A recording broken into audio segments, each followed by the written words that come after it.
Okay, so we're going to go through every problem on this practice quiz and make sure that we know how to do them all. The first one's actually pretty easy because it's just the transformations that we've been doing for a while. So you just ask yourself, what's the -3? Well, the -3 is my slope. And you ask yourself, what's that -2 doing?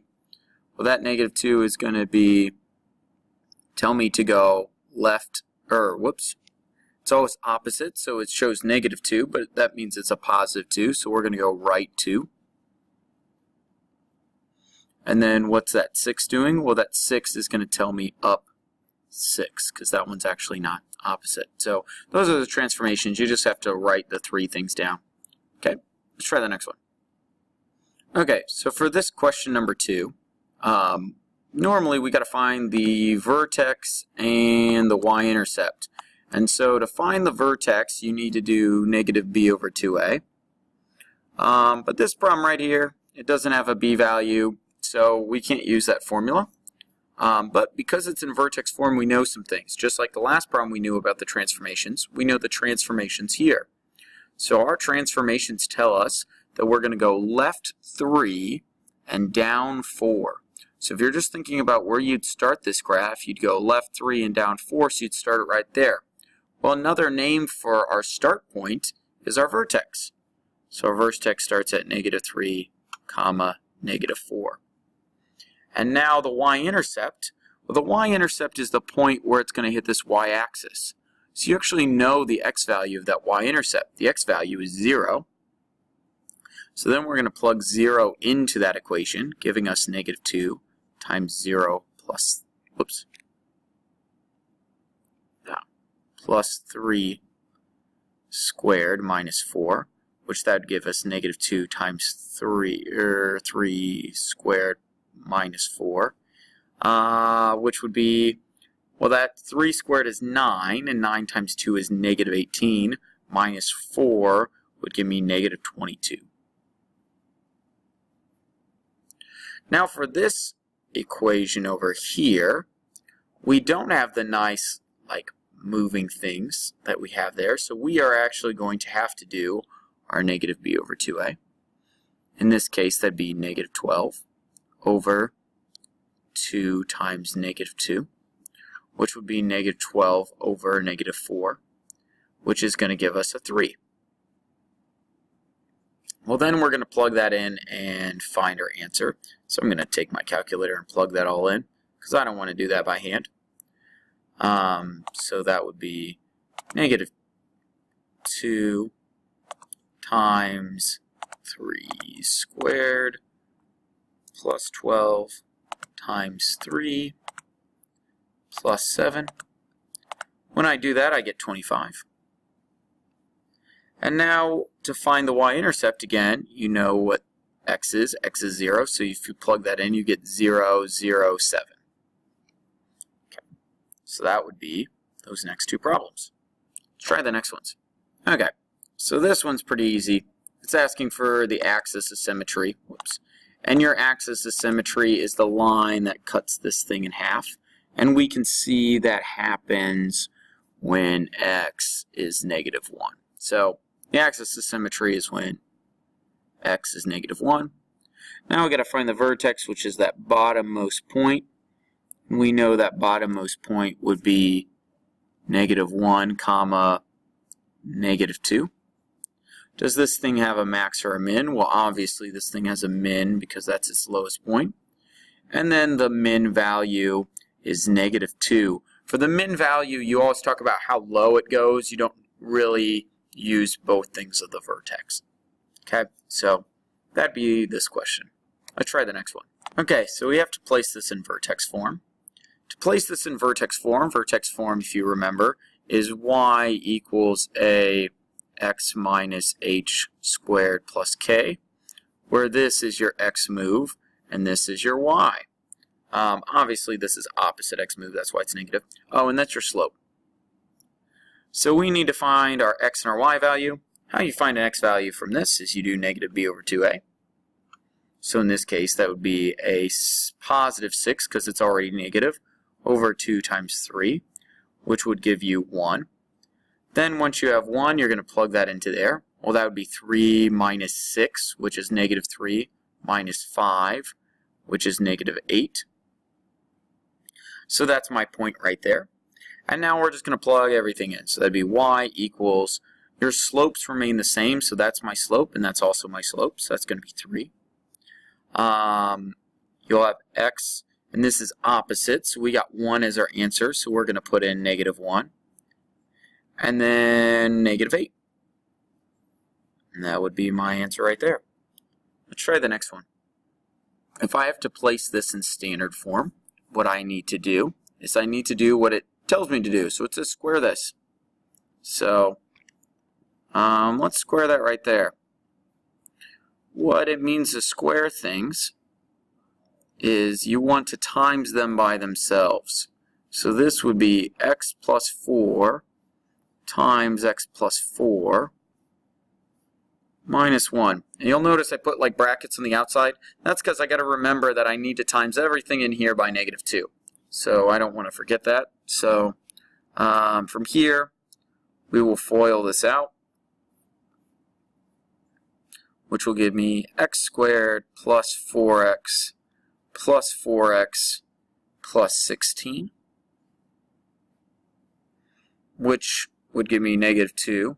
This will be x squared plus 8x plus 16.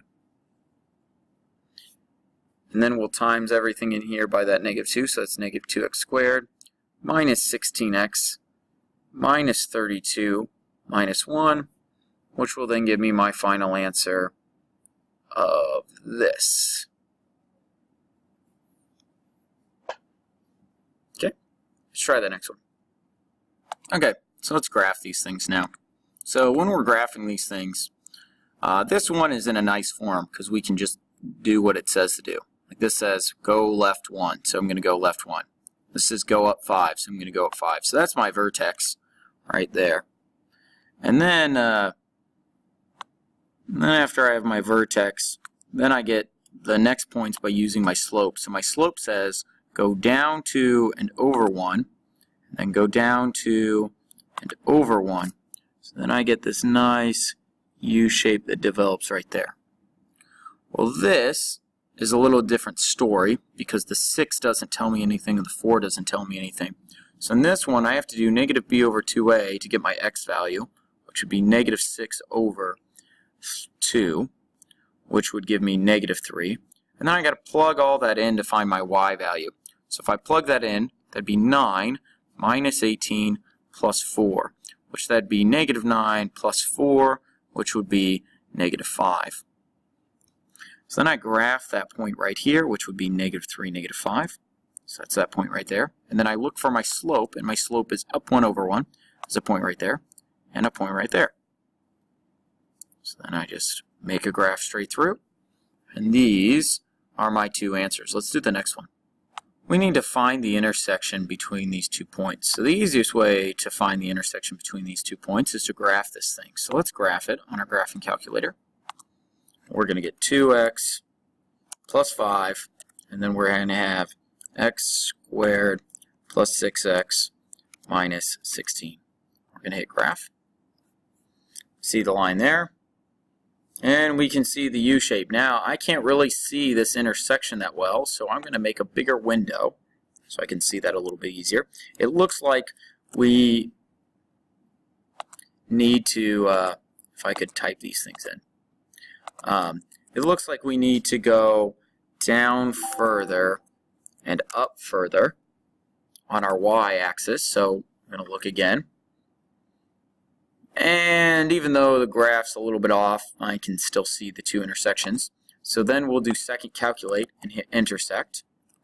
Go close to that first point and then intersect. And we can see that's going to happen at 3:11. So 3, 11. And we'll look at our other point.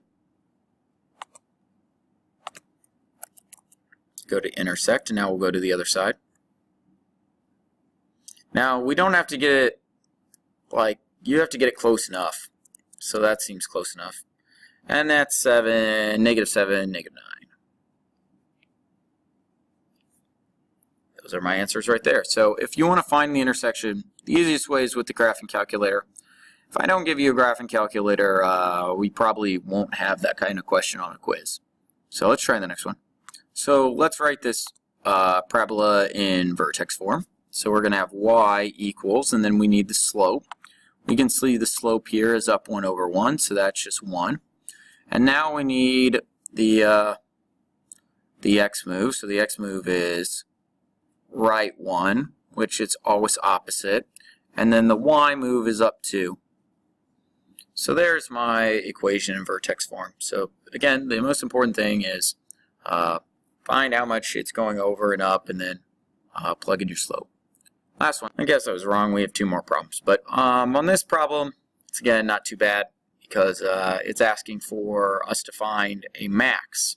And any time it has us find the max, another name for your max is your vertex.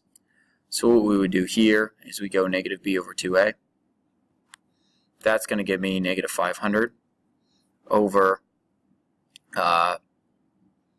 2 in this case is 2 times 2 is negative 4. So this would be, if we do this on the calculator, 500 divided by 4 is 125. So I'm going to get my x value to be 125. And then I'm going to plug this in, see what I get. So I don't like that calculator as much as this one for plugging stuff in. So we'll do negative 2, that's not 2, that's 20. Negative 2 times 125 squared plus 500 times 125 minus 300 is that big number right there. So that's what we get. Okay, let's do the last problem.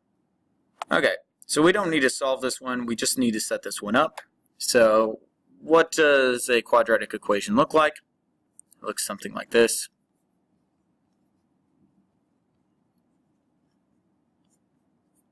And then if we're setting these things up, we have an x and a y value, an x and a y value, an x and a y value. So we're going to have 3 equations with plugging those things in. So this would be 3 equals a times negative 2 squared plus b times negative 2 plus c.